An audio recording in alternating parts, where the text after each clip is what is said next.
السلام علیکم ورحمۃ اللہ وبرکاتہ۔ محترم ناظرین، ایک بار پھر آپ تمام کا میرے یوٹیوب چینل پر استقبال ہے۔ ناظرین کرام، آج میں آپ لوگوں کو مکہ مکرمہ کے اس تاریخی مقام پر لے کے چل رہا ہوں جس جگہ پر مسلمانوں کے اجتماع کی وجہ سے، جہاں پہ مسلمان اکٹھا ہوئے اور ان کے درمیان عہد و پیمان ہوئے، اس عہد و پیمان کے بعد مسلمان اور اسلام دونوں کے سنہری دور کا آغاز ہوتا ہے۔ تو آئیے آج میں آپ کو اس جگہ کی طرف لے کے چلتا ہوں، آئیے ہمارے ساتھ۔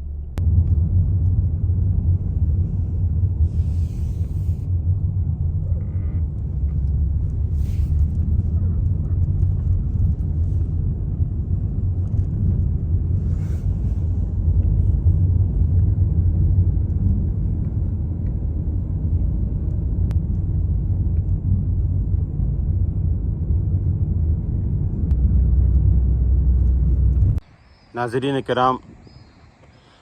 جس جگہ کو دکھانے کے لیے میں نے کہا تھا کہ وہ جگہ جو اس بات کی گواہ ہے، جہاں پہ اللہ کے رسول صلی اللہ علیہ وسلم اور مدینہ سے آئے ہوئے درمیان عہد و پیمان ہوئے،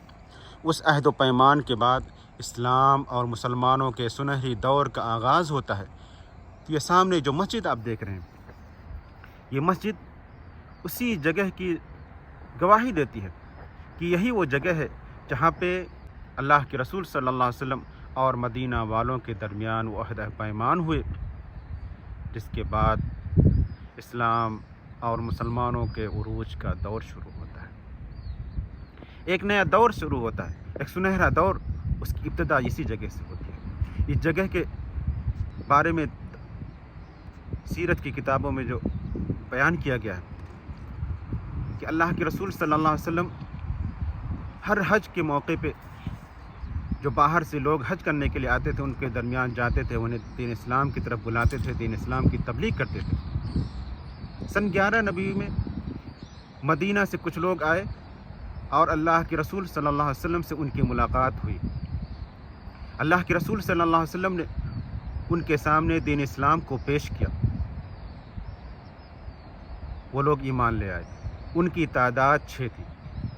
دوسرے سال وہ لوگ آئے اور ان کی تعداد 12 تھی، یعنی سن 12 نبی میں 12 مسلمان مدینہ سے حج کرنے کے لیے آئے اور ان کی ملاقات اسی جگہ پہ اللہ کے رسول صلی اللہ علیہ وسلم سے ہوئی۔ اس کے بعد اللہ کے رسول صلی اللہ علیہ وسلم نے دین اسلام کے سب سے پہلے سفیر حضرت مصعب بن عمیر رضی اللہ عنہ کو مدینہ والوں کے درمیان دین اسلام کی تبلیغ کے لیے بھیجا۔ وہاں پہ انہوں نے اپنے کام کو بخوبی انجام دیا اور اس کے بعد وہ چلے آئے۔ پھر اگلے سال یعنی سن 13 نبی میں مدینہ سے جو لوگ حج کرنے کے لیے آئے، تو اس میں 75 مسلمان حج کرنے کے لیے آئے، جس میں سے 73 مرد اور 2 عورتیں تھیں۔ وہ لوگ جب مکہ پہنچے تو انہوں نے رازدارانہ طور پر اللہ کے رسول صلی اللہ علیہ وسلم سے ملاقات کا وقت طے کیا، اور اسی جگہ پہ یہ جو آپ دیکھ رہے ہیں، اسی جگہ پہ مکہ میں موجود مدینہ کے جو حجاج آئے تھے، ان کے درمیان اور اللہ کے رسول صلی اللہ علیہ وسلم کے درمیان ملاقات کا وقت اور جگہ کی تعین ہوتی ہے۔ سیرت کی کتابوں میں ہے کہ سن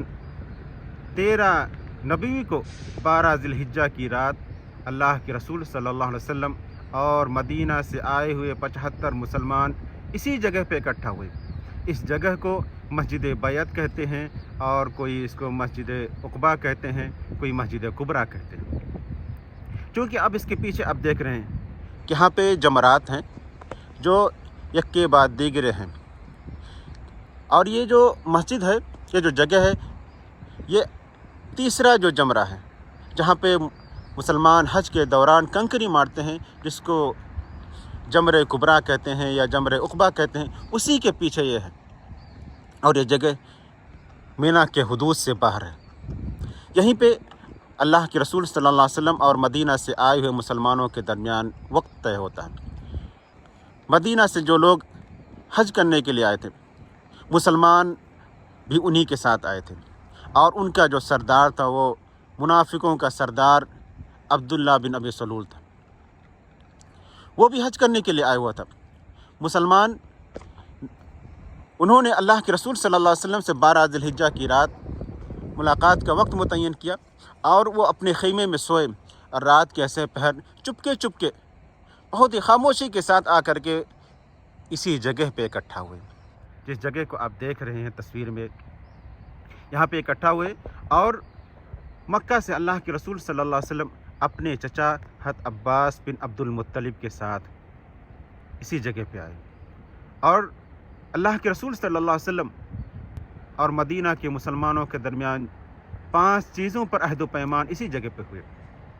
سب سے پہلی چیز کہ اللہ کے ساتھ کسی کو شرک نہیں کریں گے، چوری نہیں کریں گے، زنا نہیں کریں گے، اپنے اولاد کو قتل نہیں کریں گے، اور آخری چیز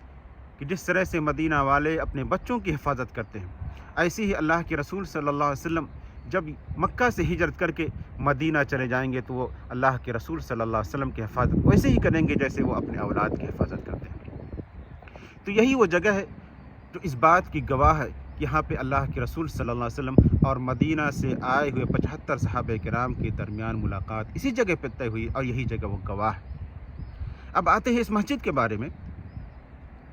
تو اس مسجد کی تعمیر عباسی خلیفہ ابو جعفر المنصور نے 144 ہجری میں کیا۔ وہ اس لیے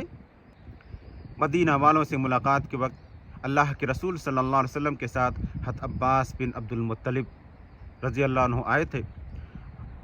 تو یہ جگہ اس بات کی گواہ تھی کہ یہاں پہ حضرت عباس بن عبد المطلب رضی اللہ عنہ اللہ کے رسول صلی اللہ علیہ وسلم کے ساتھ تھے، اسی وجہ سے عباسی خلیفہ ابو جعفر منصور نے اس جگہ مسجد تعمیر کیا۔ ایک دوسرے عباسی خلیفہ نے 629 ہجری میں دوبارہ اس میں ترمیم کیا، اور یہ مسجد اسی طرح سے باقی رہی، یہاں تک کہ جب حجاز پر آل سعود کی حکومت ہوئی، یعنی موجودہ ابھی جو حکمراں ہیں ان کی جب حکومت ہوئی، تو ملک فہد رحمہ اللہ نے اس مسجد کو نئے سرے سے منظم کیا، ترتیب دیا، اور آج یہ اسی صورت میں باقی ہے جیسا کہ آپ تصویر میں دیکھ رہے ہیں۔ ابھی آپ دیکھ رہے ہیں کہ اس مسجد کے چاروں طرف گھیر دیا گیا ہے، چونکہ موجودہ جو ولی عہد ہیں محمد بن سلمان، انہوں نے زائرین کے لیے مکہ مکرمہ، مدینہ یا دیگر جگہوں پہ جو تاریخی جگہیں ہیں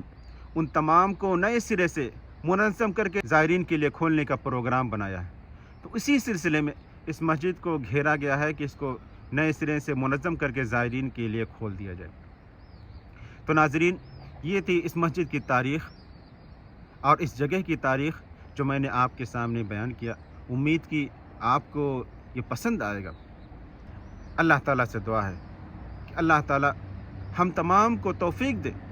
کہ ہم بھی دین اسلام کی اسی طرح سے خدمت کریں جس طرح سے صحابہ کرام رضوان اللہ علیہم اجمعین نے کیا ہے۔ اے اللہ، وہ لوگ جو صحابہ کرام کی خدمات کو تنقید کا نشانہ بناتے ہیں، اے اللہ تو انہیں ذلیل و خوار کر دے۔ اے اللہ، ہمیں دین اسلام کا پکا سچا شیدائی بنا، اور جب تک ہمیں زندہ رکھ، دین اسلام پر زندہ رکھ۔ آمین۔